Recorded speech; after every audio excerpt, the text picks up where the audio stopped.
Hi everyone. We are not on the Skype. We are really here. Nice to meet you. Thanks, Chen. Itamar, you want to begin, please? I wanted to say that technology can show us stuff that usually we don't see. Like I can see now that I'm very fat in my leg. You can see I'm looking already more than half an hour on my fat leg. Until now I didn't see it. Because of the camera. Don't worry. It's because of the camera? Yeah, it's not for you. So it's like a wake-up call for myself. He's very serious about it, so I'm not sure. So maybe you will start. I have one thing to say. Okay, please. About what Chen talked in the start, about the field of art, that it's the only field that can adjust to any kind of action. And like in our work, we ourselves, we didn't know what we are doing. For years, we did our work, but we didn't know if it's movie, if it's TV. And the art world teach us that this is art, or it's a part of the art world.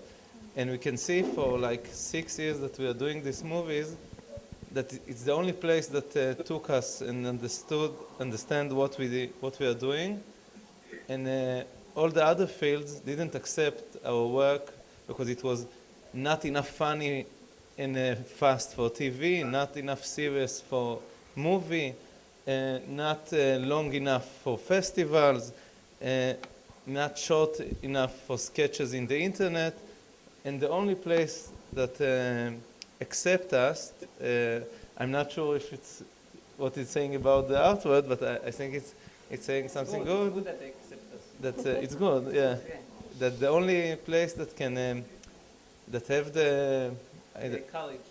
not the courage, that wide enough and Chen, you want to say that? Just say it in Hebrew if you don't. No, it's okay. I'm practicing my English here. So I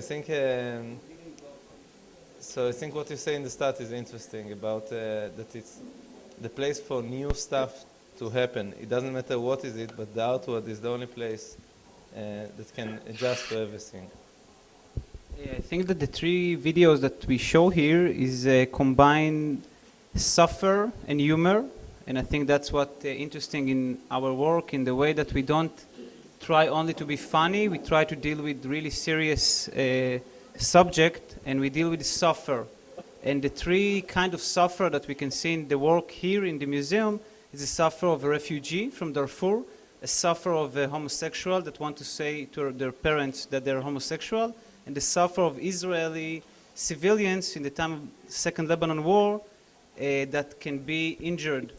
And I think that the reason that only the art world can show our work is because this combination is really not interesting for the Israeli society. The Israeli society like to divide the suffer and the humor. If you are laughing, and it's supposed to be fun. And I think that our work try to touch in the heart of the audience by making fun of really suffer and a real problem that we don't want to deal with the serious issue, because we are both of us not serious people, and we are we believe that we can reach the heart of our audience through humor, because then he don't know if you are really serious or funny. And like we screen our films in high schools, and a lot of the time we screen the films about the refugee from Darfur, and you can see people laugh when you see a person with rifle shoot a refugee that come inside from Egypt to Israel.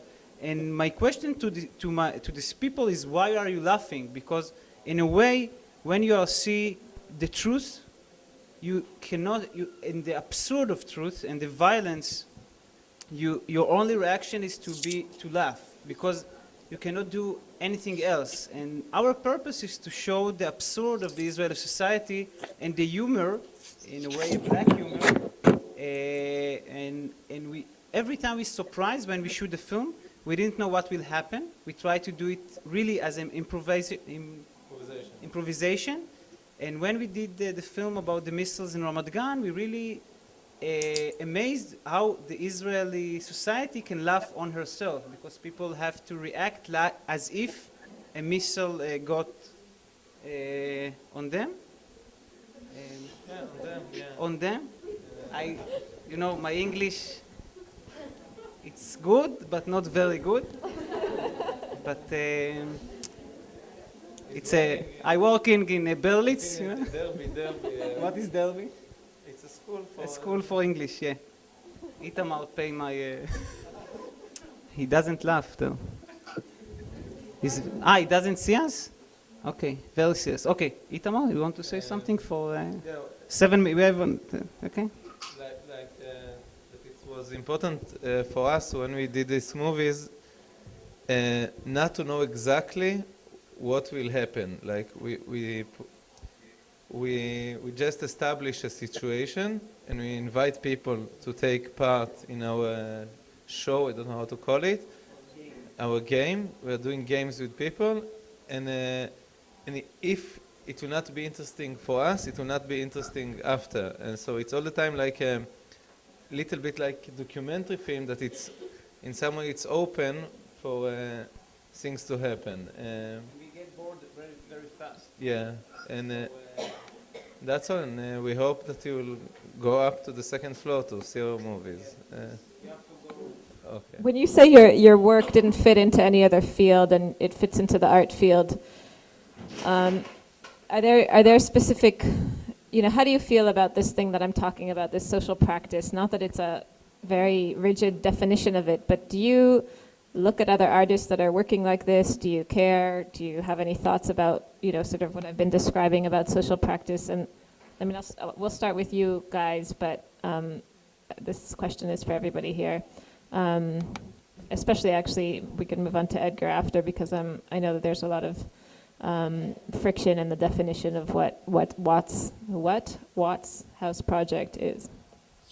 When we started, we not only shoot our film, we also screen them in coffee places and places that around, and I think it was part of our goal not only to make the films but also to make people come and see them.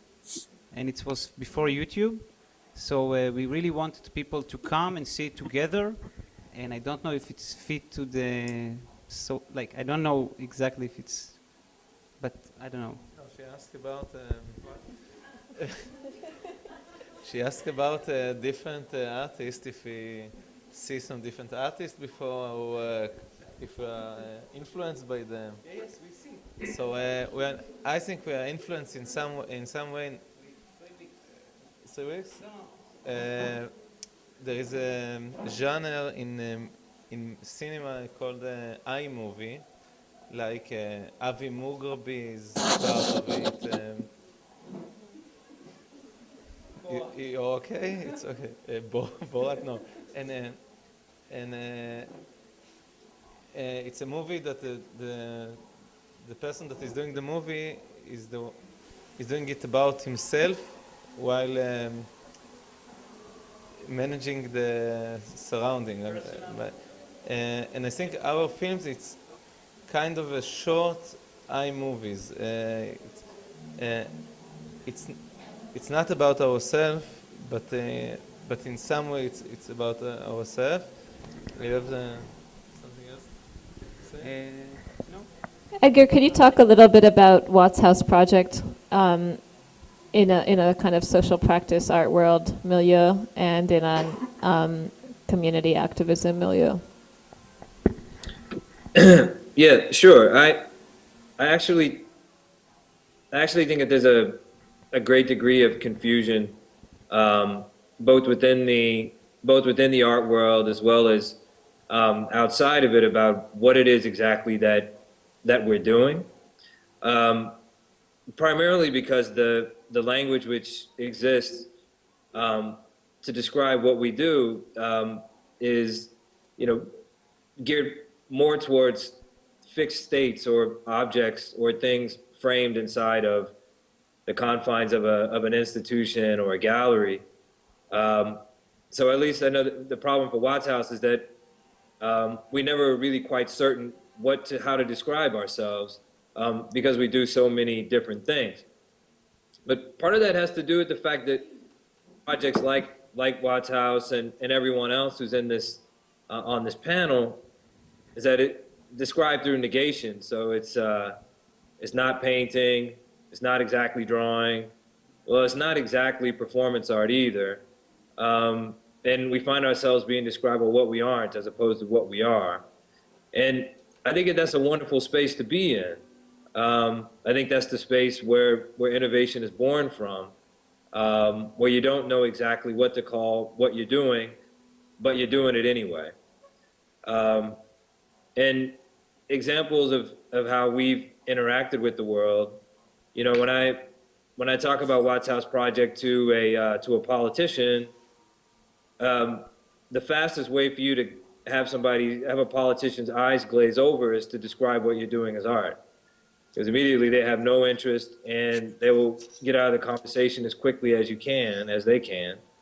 But if we talk about it in relationship to it being based in a particular place and that the arts can be utilized towards economic redevelopment, or that we're leveraging the skill sets of folks who live within this local community, then they want to hear that. But those criteria might be boring as hell for everybody sitting in this room right now. You may be more interested in talking about, you know, the poetics or the more metaphorical implications of the work that we're doing. But I feel quite comfortable speaking about both of those things within the same conversation, because I think that that's the time that we're in, the particular moment that we're in now. Doug, do you have any response to that in terms of the projects that Parfyme has done, which are, in a way, sort of spoofs a little bit about civic engagement projects? Though sometimes they are not spoofs. Obviously, they're very layered. I think I would actually just sort of echo what Edgar says. And it depends on who I'm talking to. I think that, like, you invited us to be part of this talk on social practice, and I showed up. And I've also been part of shows at architecture schools. I'm also a teacher, and I show all the same work. And it's calling it, talking about it as art or as architecture or as teaching. Those are just like sort of intellectual frameworks that can help you or hurt you. It's a way that someone looks at the work and tries to assess meaning. So I don't feel attached to any of those things. And actually, I think it's sort of a lack of imagination on the part of the art world to sort of think that we're the only people that are interested in this stuff. What's so great about this work is that it is relevant to activist communities, it is relevant to politicians, it's relevant to the people that I teach for, it's relevant to the architecture schools, it's relevant to all kinds of people. So it's not any one of these things. You know, that's liberating. To add to what you're saying, I mean, you know, I think that artists are particularly well attuned for synthetic thinking. Like, we can see across affinities, across categories, can imagine things in multidisciplinary ways, and then care both about the poetics, the metaphors, but also about its practical application into the real world. I mean, there's a balance that I think that we're able to do very well, but I don't think that we're the best at it anymore because of social networking and the internet. I mean, the dominant paradigm of our time is sharing, cooperation and collaboration, and most of those things are all done for free. I mean, there's billions and billions of bits of data that are, uploaded onto the internet, I don't know if every day, but, streams of it, which is continuous. And people who use Facebook or YouTube don't say, now pay me for putting this content that I've spent so much time on building. It's just there for folks to use freely. But the spirit of cooperation and what can lead to collaboration happens at such a rapid pace, we don't even think of it as such. It just is the nature of how we communicate and interact with each other. But this can lead to collectivism too, you know? It's hard for me to think about what we're doing isolated to art when the dominant paradigm of our time, which is affecting everything, is about that too.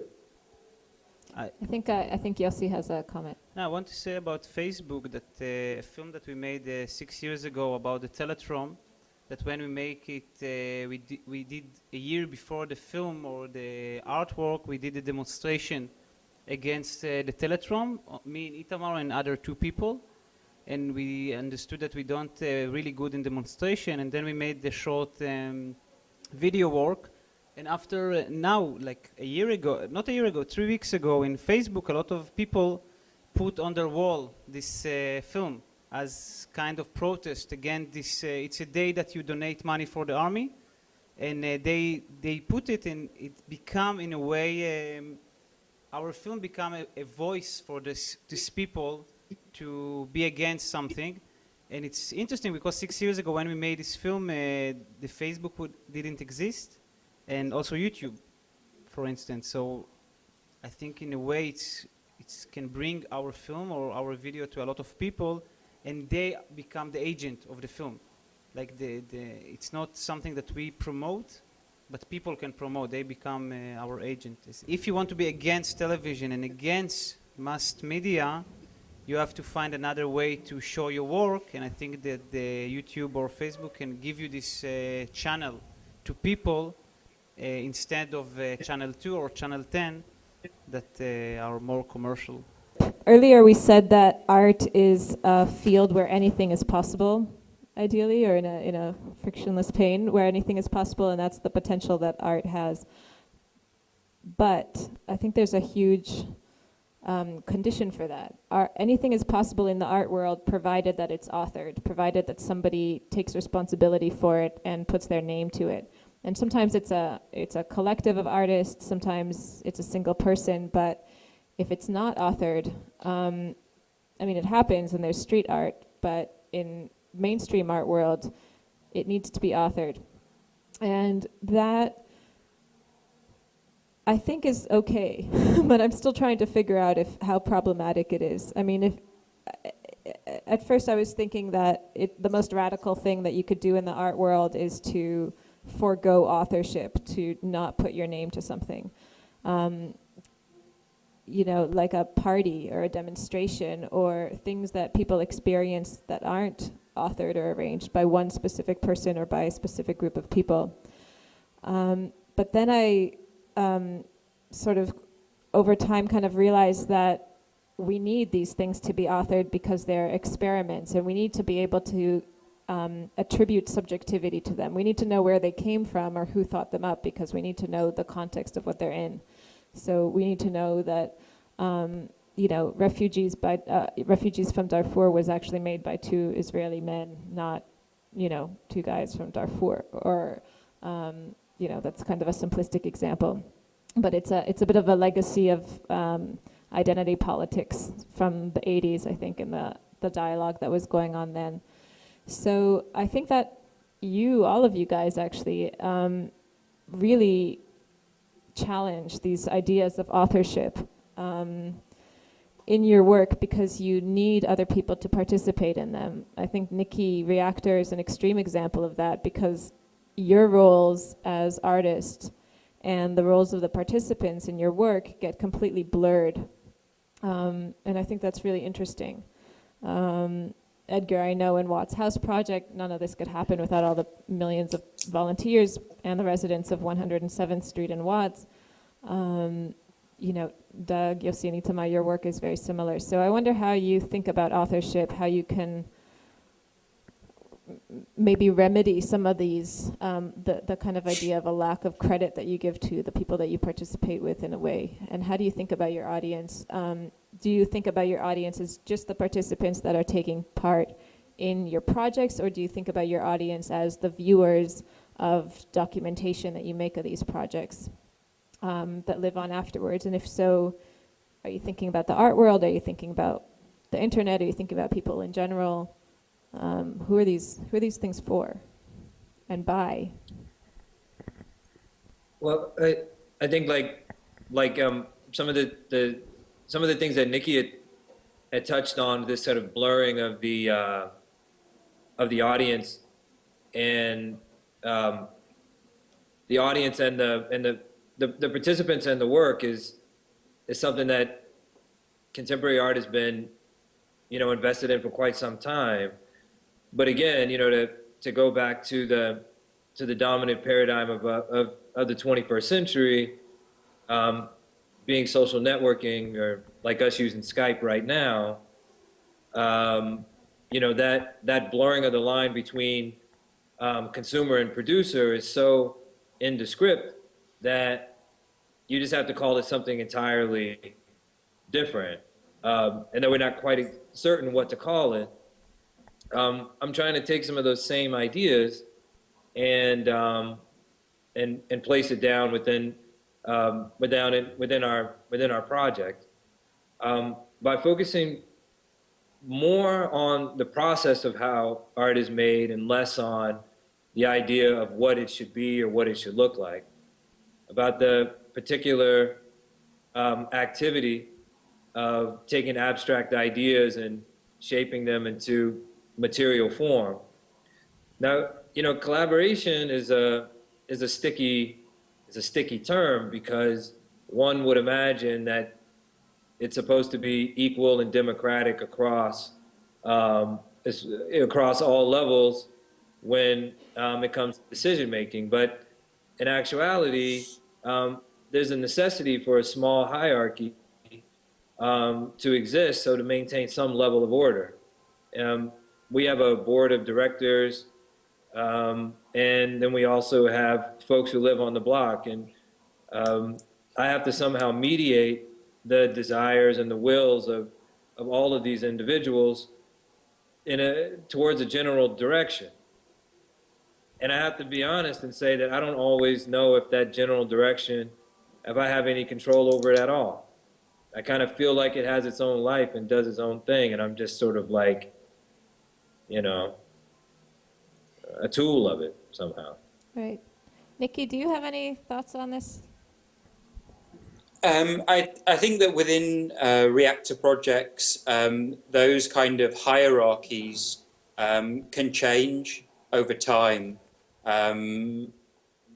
In some senses, we talk about reactor as another entity above and beyond the individuals that are involved in reactor projects. So in a sense, anybody within a reactor project works for reactor. And that is inclusive of people who have been involved for a number of years, but also the people that have kind of walked into that situation in that instance. And therefore, the hierarchies amongst the kind of the people within the situation can change depending on who knows who and who knows who was responsible for certain aspects of the project. So there are situations within Total Chaos where I am controlled by other people who have become involved in it at a later stage. There are also situations where Reactor creates other groupings which set themselves up with the potential that those groupings can disassociate themselves from Reactor. So who is in control of those groupings is kind of open to negotiation within the project. I guess touching on some of the other things I kind of caught that were being discussed, Reactor does do a number of different projects where the Reactor's involvement in it isn't revealed either. And there is a kind of a situation there where these activities or these projects can get lost within a kind of wider world in some way that nobody really knows what they are or who's responsible for them. So I think, Uh, so I know that this is a lot of information to process, and I'd like to open this up for a few minutes to people in the audience. If anyone has any questions for me, for the artists here, for everyone else here. Yes. Well, thanks very much for everybody that was part of putting this together.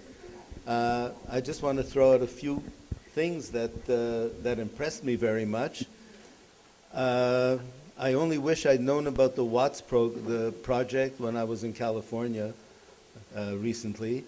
And Come for a visit. The next time I will. I'm warning you. But watching your video made me think that the line really is blurred between art and. I saw in your video the bricklayer as an artist, or was he an artist as a bricklayer? And the whole concept of the whole thing, I'm very pleased about your short film clips. They're not scripted, but they're mikuvan. They're pointed, and the one about the border with the refugees brought up a lot of questions to me, and I'm sure to a lot of other people. And this is probably the point that you want to instigate. You want to get people to think a little bit more about it. And with the Reactor, there was a lot of reading, and I skimmed, and I picked out a few things here and there. And wow, I wish I had a half a day to go over it. And some of the ideas are so original and intriguing. That's all I can say. Thanks very much. And let's just give a warm round of applause to our participants. Thank you.